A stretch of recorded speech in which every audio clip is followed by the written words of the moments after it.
Hello, I'm Clark Crawford, and welcome to Clark Crawford Sports. Today, I'm going to be giving you my observations from what I've learned from Houston Astros spring training, from what I've learned from following, to listening, to on the radio, to watching TV, or reading articles, just basically everything I've learned from spring training so far to give you my points of view and everything I know about the Houston Astros upcoming season, which begins March 28th, opening day against the Yankees at Minute Maid Park, which opening day, of course, is quickly approaching. So March 28th, for me, cannot get here fast enough. Before I get into my spring training news and notes, please hit the subscribe button to subscribe to my channel and check out my last video from about a month ago where I gave an Astros offseason review. The Astros had a quiet offseason, but there was still plenty to discuss, which I did, so check out that video if you have not already seen it. One of spring training started off a bit rocky because within the first couple of hours of interviews from reporters and such, with pitchers and catchers reporting, it was known that Justin Verlander met with reporters, and he himself announced some breaking news that he experienced what he called a hiccup in his offseason workout program, which has led to some concerns since then. Now, Verlander has worked effortlessly, attempting to be ready for opening day. The Astros have come back and said, we're going to let Verlander begin the season on the IL, which means he has a couple extra weeks to work through the little bit of hiccup he had in his offseason throwing program. He had some soreness in his shoulder, his arm, whatever you want to call it, and I think Verlander will be fine. It's not really much to think about right now because everything has gone smoothly since. But remember to last year when Verlander was 40 and he's now 41, he finished the year last year with a 13-8 record along with the 3.20 ERA. That's pretty darn good for a 40-year-old. Like I said, now he's 41. It's smart for the Astros to play the slow game with Verlander, rest him for several weeks, and as long as he doesn't suffer a setback, he'll be ready to go and geared for the Astros. What we're hoping for is World Series number 3 in the city of Houston. Next thing I want to get to in the notes and news that's come out since spring training began is it sounds like Joe Espada is ready to go with the new lineup. Now, if you remember from previous years, the previous manager, Dusty Baker, of course, the last 4 years in Houston, won a World Series. He had Jordan mostly hitting third and fourth in the order, and Joe Espada has now come out and he believes he wants to hit Jordan second. Now, my thoughts on that is, there with Joe Espada, hit your top 4 hitters, which the top 4 guys in your lineup are Altuve, Alvarez, Bregman, and Tucker. Best hitters at the top of the lineup. That's what the Dodgers have done for the last several years. That's what the Angels have done with Mike Trout. And several other teams like the Braves. Ronald Acuna usually hits first for the Braves, and the Dodgers and Braves, in their cases, have pretty good success with it. Those guys get more at-bats throughout the season. So I think it's a really good idea. It's smart thinking on Espada's part. And so far, I think he's been pretty good. Obviously, you haven't played any meaningful games with Espada as manager, but I like his thought process so far. Astros have likely already shown their everyday, as long as guys are healthy, starting lineup for the offense-wise. So let's go through it. It's likely going to be leading off at second base, Jose Altuve, followed by Jordan Alvarez at DH/left field, but I think he's going to play more than 50 to 60, 65% of his games at DH, which is okay. Getting Jordan off his feet, hopefully keeping his knees, his hands, his back, whatever it is, healthier. That's the idea for Jordan hitting second and DHing. I'm thinking about 60 to 70% of the time, roughly. We'll see how much he actually DHs, though. So next up would be third, playing third base, obviously, Alex Bregman. He's in a walk year. I'll talk about that later on in the video. Bregman, of course, hitting fourth, moving up in the order, would be right fielder Kyle Tucker, also known as King Tuck, with fifth being first baseman Jose Abreu, sixth being, I believe it'll be Yainer Diaz, hitting in between the two veterans of Abreu, as I mentioned previously, fifth, and then seventh, your left fielder, and he'll play some center field as well, and a little bit of right field when Tucker gets a day off, and that's Chas McCormick hitting seventh. Hitting eighth is likely going to be shortstop Jeremy Pena, and rounding out the order is going to be Jake the Rake Myers, who the Astros have shown a ton of confidence in this offseason, naming him the starting center fielder. Up on my spring training preview / observation slate is the bullpen battle. In my offseason review, some of the obvious candidates to make the bullpen, but a few things have changed since then. And I've got 4 definite guys who are locked into their bullpen roles. Josh Hader's going to be the closer. That's 1.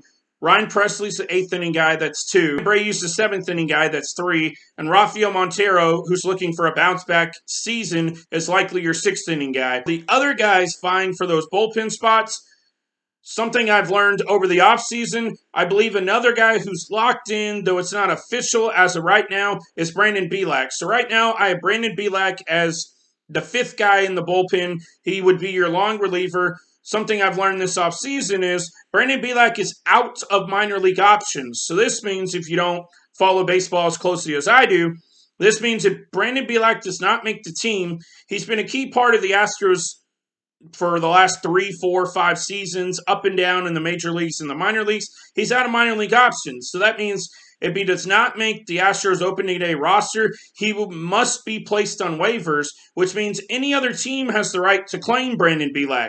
So, say the Cincinnati Reds, Los Angeles Dodgers, literally, any of the other 29 teams can claim Brandon Bielak, meaning the Astros would lose his rights. And let me tell you right now, somebody would claim Brandon Bielak. He's a solid pitcher. He can be a fill-in starter, a long reliever. He could even be a middle reliever if you transition him into that role. But he's a solid player. He's a solid contributor. And Brandon Bielak is somebody they can't afford to lose for rotation depth. So Brandon Bielak, I believe it's almost a guarantee he starts the season in the bullpen at least. And we'll see who else makes the bullpen. Now, with Justin Verlander's injury, it also opens up that the Astros are likely just going to start the season with a 5-man rotation. I know earlier in the offseason, they talked about a 6-man rotation to start the year, but at least until Verlander comes back, it's more than likely they only have a 5-man rotation. So your 5 men out of the starting rotation would be Fromber, Christian Javier, Hunter Brown, Jose Urquidy, and JP France. Spots, I believe, that are nearly 100%, if not 100% locked down. That leaves 3 bullpen spots available. And so I'm going to go over the 5 guys that are probably locked in or guaranteed to be locked in: Hader, Presley, Abreu, Montero, and Bielak. So that leaves, I think, these likely names that I'm about to mention as the guys who are vying for the final bullpen spots.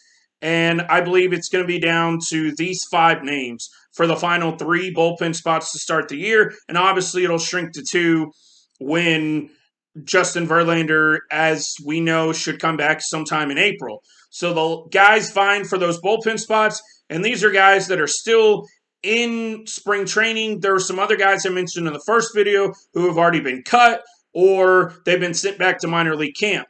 So the guys that are left vying for those bullpen spots are Ronel Blanco, who the Astros want to turn into a starter. So I believe at least to begin the season, I think he's a likely candidate for one of those 3 spots, along with Dylan Coleman, of course, Ronel Blanco, Dylan Coleman, Bennett Sousa, who, if you watch my other video, I kind of thought he might be locked into a spot. So far in spring, he's been shaky, good. He's kind of been a little rocky, so I'm not now so certain Bennett Sousa is locked into a bullpen spot to give the Astros another lefty. So that puts Ronel Blanco, Dylan Coleman, Bennett Sousa, Parker Mushinski, and Seth Martinez as, I believe, the 5 likely candidates that are battling for the 3 bullpen spots to open the year. Now, there may be 1 or 2 candidates that I'm missing, but I think with those guys, all have pitched in the majors before. Those are the 5 most likely guys who are vying for those 3 open bullpen spots to start the year.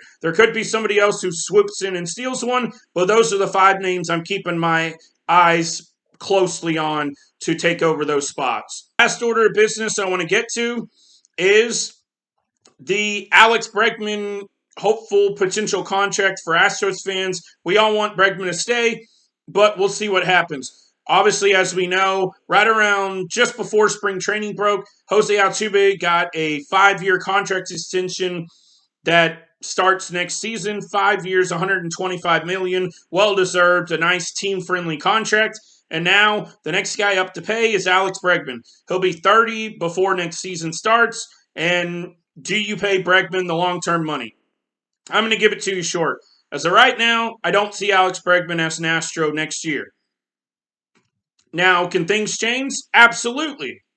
But if you're looking at things the way I'm looking at it, I 100% firmly believe the way things have gone in the past, if Bregman does not receive or sign a contract before the 2024 season is over, Bregman is long gone. That's probably just the facts. I don't know that 100%, but I'm looking at the Astros' recent history in re-signing big-name players. They let Garrett Cole walk, they let George Springer walk, and they let Carlos Correa walk. And as far as my knowledge goes, I don't believe they ever officially offered any of those players contracts. So if Alex Bregman isn't extended an offer sometime that's a respectable offer in the ballpark of 7 years, $200 million roughly, I think Alex Bregman is gone from the Astros. He's looking for a long-term contract, and in my opinion, he probably accepts no less than 6, if not at least 7 years, and maybe even 8 years, because he's looking for one last long-term deal. The Astros gave him an extension back in 2019 that was for 2020, 21, 22, 23, and 24, which was a 5-year extension worth $100 million. He's already taken a team-friendly deal once as the Astros locked him up for long-term. He's been here for a long time. If I had to make a prediction right now, I don't think he's back for 2025, but obviously I want things to change. I hope Alex Bregman's back, but the Astros are going to have to send a heck of an offer his way, because somebody out there, if Alex Bregman is a free agent, somebody's going to pay him big money, and the Astros are going to lose out on him. So, as I said, my prediction right now, Alex Bregman is gone from the Astros, and they're going to have to figure out an option for third base for next year. But as I also said, I hope he's back, because I'd love to see Alex Bregman in Astro for life, along with Jose Altuve, as we already know.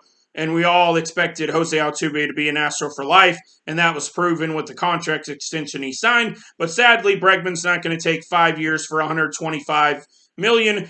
That team-friendly of a deal. It's going to cost maybe even potentially double that. And is Jim Crane willing to go that far? We will see here in the near future, because as Dana Brown said, he will extend an offer. Essentially, he means when the time is right, when they figure out the figures, they're going to offer him. But if you believe what Dana Brown says, he will extend Alex Bregman an offer. It's a matter of when, and it's a matter for if we find out how much it is for, because who knows, the offer might be extended, and we may never find out how much he was offered if he doesn't sign the contract. So with that being said, that ends my Astros spring training news, observations, the update I have for you Astro fans as I'm not a reporter, but my version of my expertise. And this will wrap up my video. Everything I've learned from reading articles to listening to games on the radio to catching as many spring training games as possible. And thank you all for watching. And if you aren't already, subscribe to my channel, and I'll see all of you in my next video.